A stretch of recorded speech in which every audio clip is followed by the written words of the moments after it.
if you don't know me. I'm the new special teacher. Oh, yeah, I haven't been. I'll introduce her. I'll just yell first and then.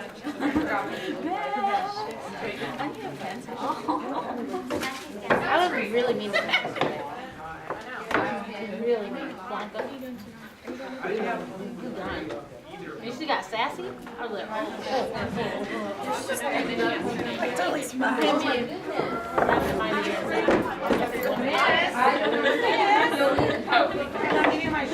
I don't want. I was gonna say. I know why you don't have any. Oh, I don't know what to do about these people that didn't come prepared to class. Oh my gosh, is that nice to be a tattler? I'm sorry. You need to talk to mom. Oh.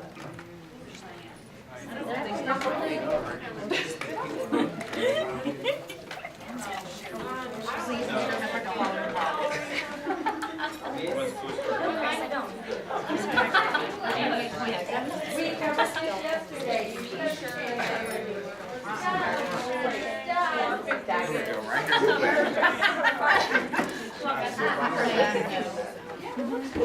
Right here. You replace it.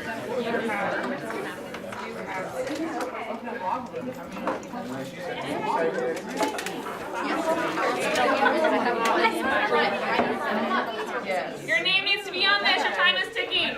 Should not be talking right now. About 30 seconds left.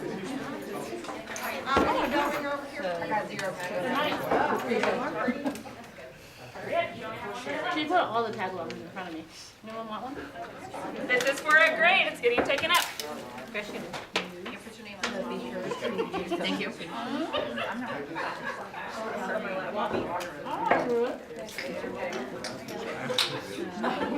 All righty, pass them up. Bell ringers go. We're starting to start class. I understand the point. Names on them. And you just wrote Because I have to.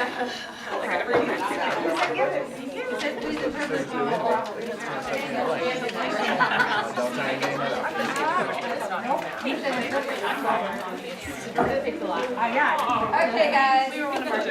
Okay. I'm Okay.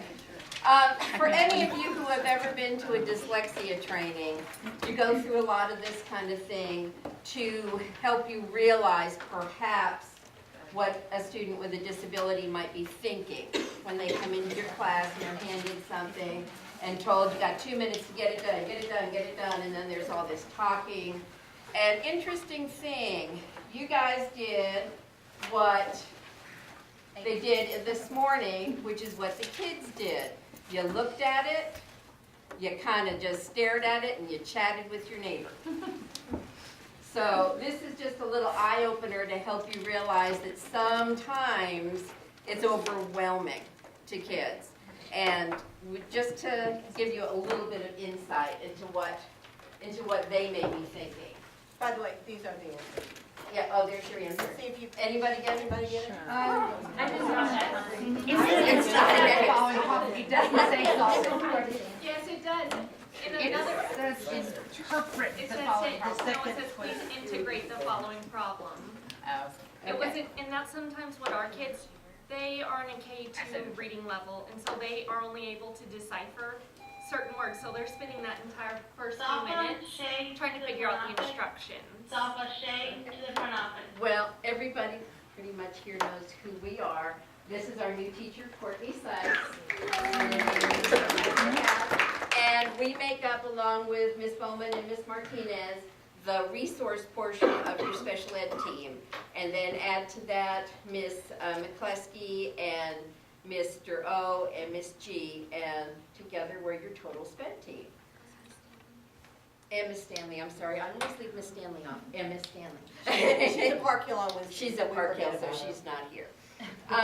So we're just going to talk to you about a few little things today that might be eye-openers and will help you to realize how we can work together. So what I have here is a folder for a student who gets just all the accommodations this child gets is a few minutes a week in language arts. So this is her folder. So you can imagine We have students with 2 and 3 of these. We have one student with 4 of these. So a lot of paperwork and a lot of decision-making goes into what we do with these kiddos. So, oh, my next thing. How long do you think it takes to complete an art from start to finish? D. B. It feels like D. It's 7 to 9, basically. Every once in a while, you got one that goes a little bit less. Sometimes you have ones that go way more. So we're going to talk to you a little bit today on how we can work together to make that come together more easily so that we are not so that we are not having to come back to you all the time in order to get our things done. And the answer is C. Oh, and yes. I'm sorry. So how many of you as a teacher assist special education instructions in your students with disabilities? How many of y'all have seen our wonderful data sheets? Clicky boxes, random comments. Well, if you notice on that, the very first thing that you see is the RISD logo, which shows that it came from the district, and we don't have a choice. When we are given those documents, we send them out to you for teacher comments on how they are doing academically and functionally within your classes.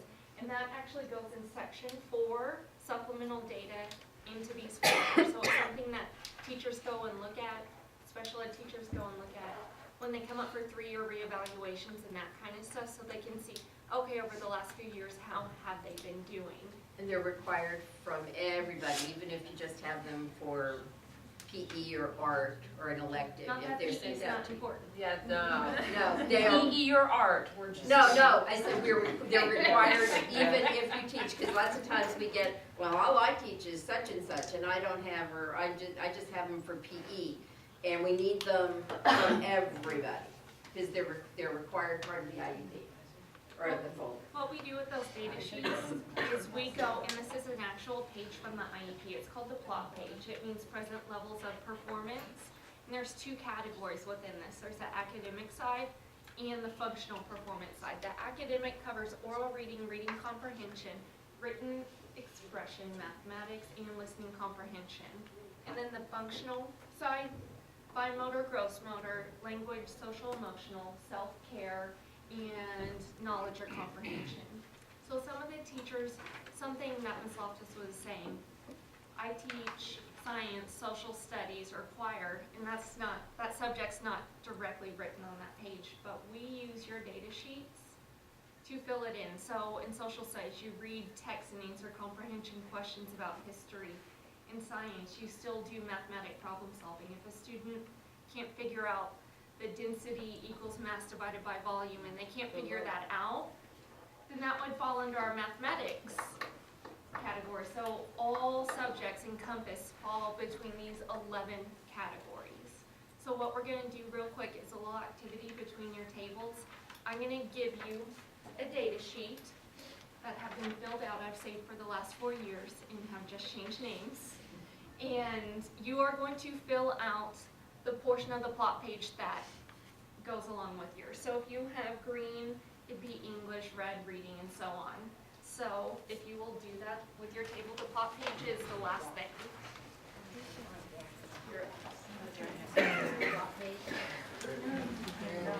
Just about 3 minutes.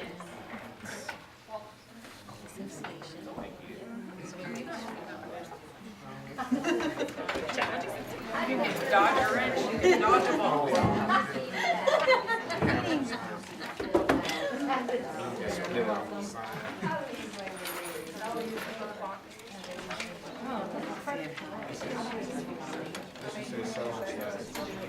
Wait, what? Okay, yours will be. Well, mine's reading, so. Do you know what you checked? There's no comment. Your job is to fill Yes, it's in the very back. How is that? You're taking it out. And it's strict when you do it. We do not have a spot page.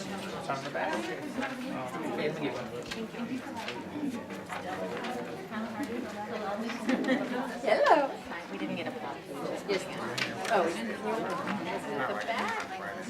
You didn't get a plot page. Well, you could be looking across all this lovely data to fill it out for reading. I got reading too. Okay. And so this is just to prove that there's no data, of course. And that's pretty much smart. That's smart. Try to do that. I don't do that. Didn't say it was yours. I write things. Yes, Carrie has hit on point of the exercise. I think it might be. You guys, is there information to fill out? Comments? There is? None. For you, that's right. Social studies. So this could be like someone reading more specific topics on this test don't understand the concepts A, B, C. Because if we're just saying it's a local. Yeah, I put them on there. That makes me feel better. Little tiny bells just throwing We're in. just saying socially kids are below average. That's what they I know. That's what we get. Like these are actual examples.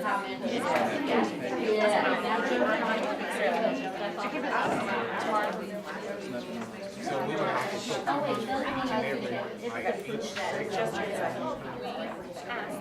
Can't write backwards. Yeah, can't write backwards. Has to be data. Has to have, yeah, no, that is, It's like kind of crisscrossed in the back, that's fair. That's really,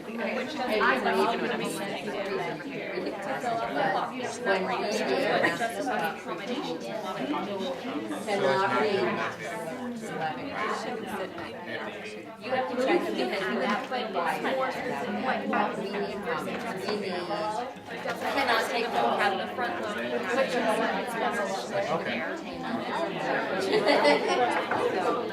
if we can get them up to average, they're fine. Not necessarily on everyone.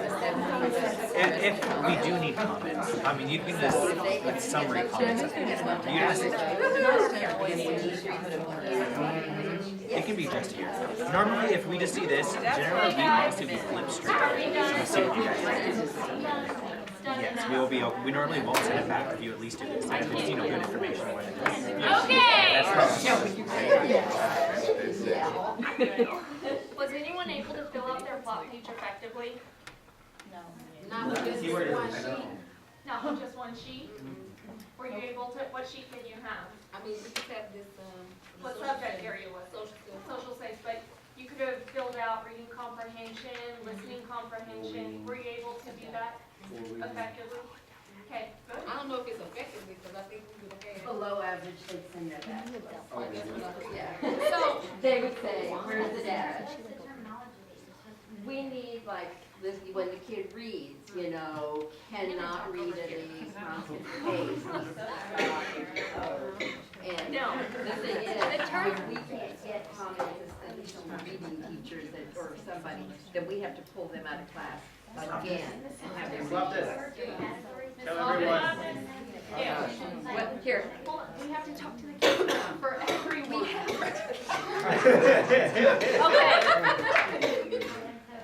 Okay. On some of them, you notice that average was checked all the way down on the first page. If those children were average all the way down, They would not be in we special would shove that child out of special ed and we would be down to 109 students and not the 110 that we're sitting at. Our goal is to make them average in all subject areas. What we need from you are specific comments on the sides as to their receptive. Are they, I think that's the first one, right? Yeah, receptive. Are they able to comprehend the lessons being taught? Are they able to comprehend the vocabulary? Are they able to express when they need help or when they aren't understanding? We need the comments that would justify on the plot page if they were to receive accommodations, modifications. This is where teachers go to. If we just say they're average or below average in math, that's not justifying if they need accommodations, modifications. delightful to have in class. We're glad you think they're delightful, but, And tell us that. We want to know that they're delightful, because sometimes you're the only teacher that's told mom or dad that. But, I think sometimes I wonder, who's reading this? Like, is this something we need to be? yeah, well, Really parents sensitive can parents. can Okay. request them. We have had parents, So not we very can- many, but they have requested them, and And just we make remember, copies and give it to them. our folders get audited every year. And so this is a key component of our folder, and this is something that gets looked at every year. So when we're hounding you, it's because we want to stay compliant and stay getting our funding and so on and so forth. If they would let us make the form, it wouldn't look like this. And so generally the most important parts are those comment sections, and those tend to be the ones that we skip fastest because it takes the most time. But we really need that anecdotal evidence because we can't just write below average for oral reading. That doesn't really cut it, which does take more time, and we understand. But we are reading them. We do go through every single one. We see what you guys say, and then we always mention that in the actual arts. So we'll To say, thoroughly give an explanation on each of these boxes, we have to pull from every single teacher, plus their evaluations, plus what we talk to the students about. So we're pulling from 20 different directions to fill in one box, which makes this audit all that much harder, but also much more important. You had one, I can't remember because I've had 4 arts in the past 2 weeks, but you wrote lovely comments on it. Oh, Hard worker, and I read it in the art. I can't remember who it was. It was Marvin's. No, I wasn't in Marvin's, not mine. No, maybe Richard, yeah, it was Richard. Yeah, I mean, I read it, and his mom doesn't get a whole lot of that. Oh, yes, because you said he was very, very intelligent or bright. His mom doesn't hear that very often, and then you went on to explain how you demonstrated that he was very bright. So we read them and we share them with the parents. and so that doesn't necessarily that doesn't necessarily mean that you have to write the comments for every single box. If you want to just do the comments at the end and sort of summarize, give bits, give stats, that's fine. We know, I mean, there's a lot of stuff if you try and fill in every single thing super thoroughly. We're just trying to get as much as we can with time. But please be as specific as possible, and you can now see why. I'm still just a tad bit confused. The student is passing science.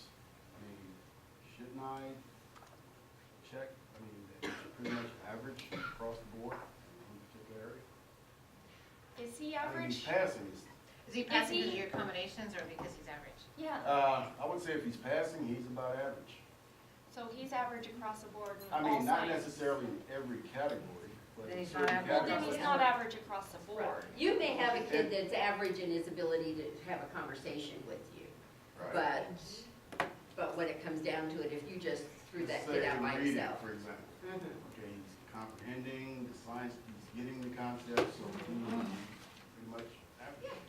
That's fine, but sometimes that doesn't overlap into expressive, being able to explain the concept, or, I mean, mathematically, it may not carry over into, there's just so many components within one subject. And that's where writing comments helps, just explaining what you mean by average. I mean, average is a very generic term. If you were to rat out a little bit, That's just, the- right? I mean, there are cases where, On form. It's average, average. That's why the that's why I that's want where the we comments. need those comments. Yeah. Okay. All right, art etiquette. All right, our 2As work extremely hard to schedule all the arts. As you've heard, we're up to 110 kids. Every student will have at least, let me say that one again, at least one art. Gail, how many are you up to with your one student? We're up to 3, and Mom said at the end, well, if we decide to change, we can just have another meeting. And we have to do this all over again. So scheduling it is really hard because we're all in classes. So we have to work around, obviously, those who teach resource classes, those periods can't be touched because those students get those minutes. If we're in ICTS classes, I go to 6 ICTS classes. I don't go to all of them every day, but my schedule changes every week. So they try to schedule my arts for 5th period because that's my conference period. That's the one time they know I'll be free. Okay? So that being said, when the invitation is sent out to you, we have to have a CAPE teacher every time. I can tell you, between the administrators and the CAPE people, they work their tushes off, helping us out with this stuff. We have to have a gen ed teacher, a sped teacher and an administrator. And if Miss Stanley has a speech teacher in every art. And 5 days notice. Right, we have to send an invitation to the parent at least, and we try to do it more than 5 days in advance. So when you get that invitation, it is exceedingly important that you let us know. Because I've had arts where we have scrounged around, and that sounds horrible, for teachers. It's because somebody may be sick or just can't do it. They have not bothered to tell us until, well, some of them maybe not, but they don't show up.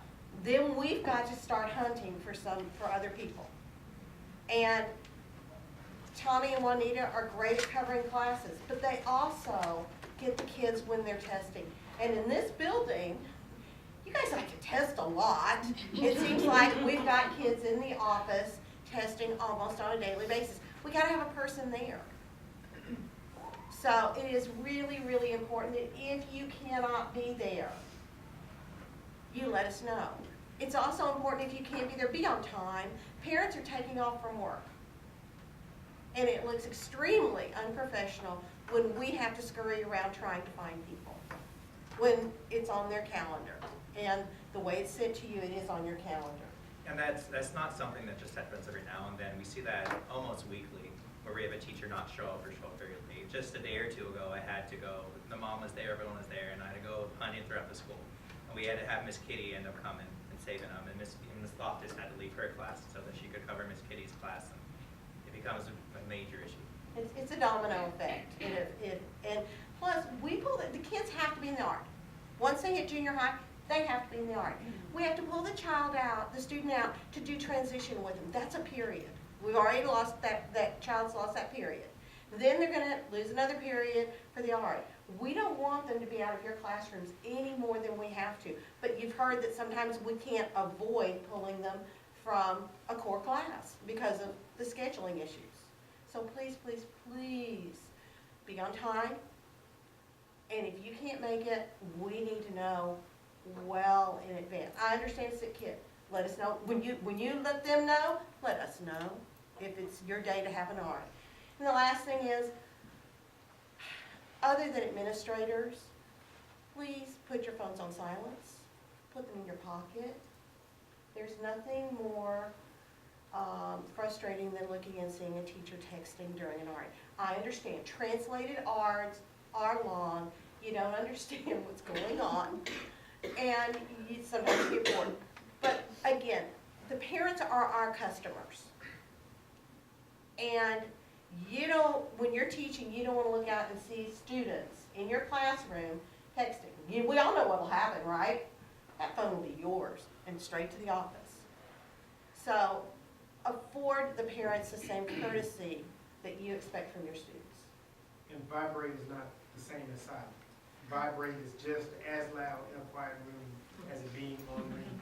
And if it vibrates every time you receive an email and a text, any type of notification, that's just as distracting as a ring. And it doesn't happen very often, but it's something it needs to be said. Okay? I think I'm done with my part. Who's up next? Okay, so I'm going to talk about the summary sheets that you guys.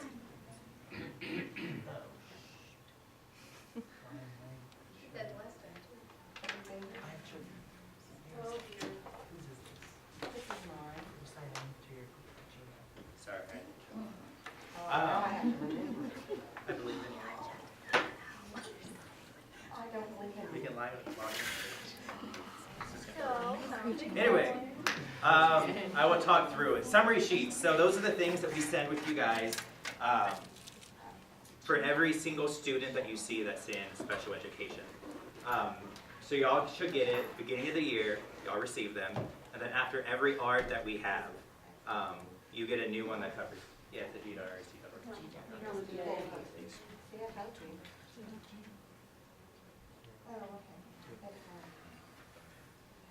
So for every new art, you'll get another one. With those old ones that you guys have, we mentioned this earlier in the year, but a reminder, feel free instead of just having them pile up and pile up and pile up. Feel free to give them to us and we will recycle them and take care of them and get rid of them. Bless you. Also, the summary sheets there's a lot of information on it. I'm going to have a sample one here in a second whenever we can manage to get going. Here, I'll come on. I'll show you the summary sheet and we can go through it to make sure, because I know there's a lot of abbreviations that we use. Not everyone is.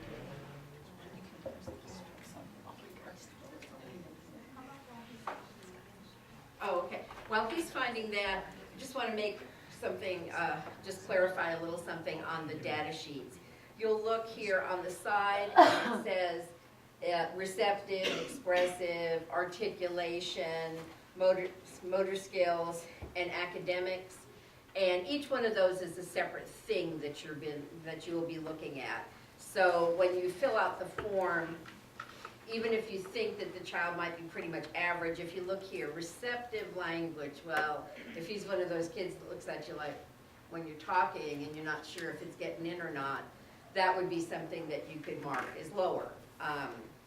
Expressive, if you know that he understands it, but when he goes to say it to you, that's where you look in there and say, okay.